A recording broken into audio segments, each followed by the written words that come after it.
ఆదోనిలోని నారాయణ పాఠశాల ఎదుట పీడీఎస్ఓ విద్యార్థి సంఘం ఆధ్వర్యంలో శనివారం నిరసన కార్యక్రమం నిర్వహించారు. విద్య పేరుతో కార్పొరేట్ పాఠశాలల అధిక ఫీజులు వసూలు చేస్తూ తల్లిదండ్రులను దోపిడీ గురి చేస్తున్నారని సంఘం రాష్ట్ర నాయకులు తిరుమలేష్ ఆరోపించారు. ఇప్పుడు ఆయన మాటల్లో విందాం. తల్లిదండ్రులకు సమాచారం తెలిపేంత బాధ్యత కూడా ఈ యొక్క పాఠశాల యజమాని వారికి లేదు. కాబట్టి అలాగే ఫీజులతో పాటు అక్రమంగా ప్యానల్ బోర్డు అనే పేరుతో, అలాగే అదర్ యాక్టివిటీస్ అనే పేరుతో దాదాపుగా 5 లక్షల నుండి 9 లక్షల వరకు వసూలు చేసినారని చెప్పేసి మా దృష్టికి తీసుకురావడం జరిగింది. మరి ఇవాళ అనేక రకాలు కూడా విద్యార్థులు చెప్తే కూడా వాళ్ళ నిమ్మకి నీరెత్తుకున్న పరిస్థితిలో ఉన్నారు.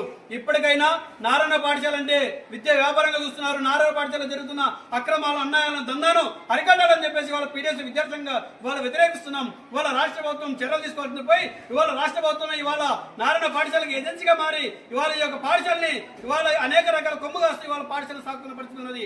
మేమేం అడుగుతున్నామంటే విద్యాధికారుల శీత పరిస్థితి ఇవాళ ఇక్కడ ఇంతమంది విద్యార్థులు అన్యాయానికి గురవుతున్నా కూడా మీరు పట్టించకపోతే రానున్న రోజుల్లో విద్యా కార్యాలయాన్ని ముట్టడిస్తాం. అవసరమైతే ఇక్కడ స్థానికులున్న విద్యాధికారులు కూడా సస్పెండ్ చేయాలని చెప్పేసి ఈ సందర్భంగా తెలియజేస్తున్నా.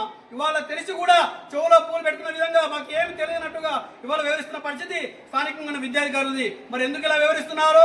ఇవాళ కార్పొరేట్ ఏజెన్సీల ద్వారా వాళ్ళు కూడా తయారై ఇవాళ ఈ యొక్క నారాయణ పాఠశాల నుంచి వాళ్ళకి ఏం ఆదాయాలు వస్తున్నాయో, మరి ఏం కుమ్మక్కారని చెప్పేసి వాళ్ళ మేము అడుగుతున్నాం. వాళ్ళ ఇన్ని జరుగుతున్నా కూడా మీరు సీనియర్ పరిమితమై కాకుండా నారాయణ పాఠశాల దగ్గరికి వచ్చి ఒక్కరోజనే ఉన్న ప్రిన్సిపల్ పై చర్యలు తీసుకున్నారని వాళ్ళు అడుగుతున్నా. అలాగే స్థానికంగా పాఠశాలలో వాళ్ళకి వేల ఫీజులు కట్టించుకున్న తర్వాత క్వాలిఫికేషన్ సంబంధించి టీచర్లు కూడా సరిగా లేరు. ఇవాళ సరైన విద్య కూడా లేదు. ఇవాళ చదువు అంటే ఒక బట్టి కొట్టిస్తే వాళ్ళు చదువు చెప్తున్నారు. వాళ్ళు ర్యాంకుల పేరుతో వేరే బ్యానర్లు వేసుకుంటున్నారు. కానీ ఒక్క రోజు కూడా విద్యార్థులకి నాణ్యతమైన చదువును అందించడం లేదు.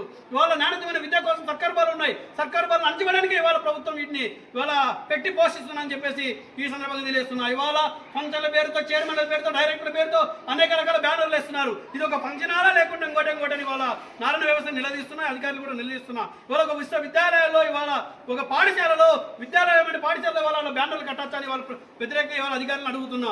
ఇన్ని జరుగుతున్నా కూడా ఏ మాత్రం కూడా వినపడకుండా ఉండడం అనేది సరైనది కాదు. రానున్న రోజుల్లో రేపటి నుంచి విద్యాధికారులు దీనిపైన చర్యలు తీసుకపోతే రోడ్ల మీదకి వచ్చి అవసరమైతే మీ ఉద్యోగాలకు తీసేయాలని చెప్పేసి, మీ ఉద్యోగాలకు మీరు రాజీనామా చేయాలని చెప్పేసి మేము ధర్నా చేసిన అవసరం ఉంటుంది. ఇప్పటికైనా స్పందించి వాళ్ళ వందలాది మంది విద్యార్థులతో ఏదైతే అడిషనల్ గా డబ్బులు వసూలు చేశారో వాళ్ళ డబ్బులు వాళ్ళకి చెల్లించాలని చెప్పేసి పీడిఎస్ఓగా ఇవాళ మేము ప్రశ్నిస్తూ మిమ్మల్ని అడుగుతున్నామని చెప్పేసి ఈ సందర్భంగా తెలియజేస్తున్నా. ఇవాళ ముక్కసూటిగా ఇక్కడున్న ప్రిన్సిపల్ గారు కూడా సమాధానం ఇవ్వాలి. 2-3 సార్లు ధర్నా చేస్తే కూడా సమాధానం ఇవ్వలేదు. ఇవాళ ఎందుకు ముచ్చి పెడుతున్నారని చెప్పేసి వాళ్ళు అడుగుతున్నా. మీ కార్పొరేట్ వ్యవస్థలు దందాలు చేస్తున్నా చూస్తూ మీ విద్యాధికారులు ఉండొచ్చు, విద్యార్థి సంఘాలు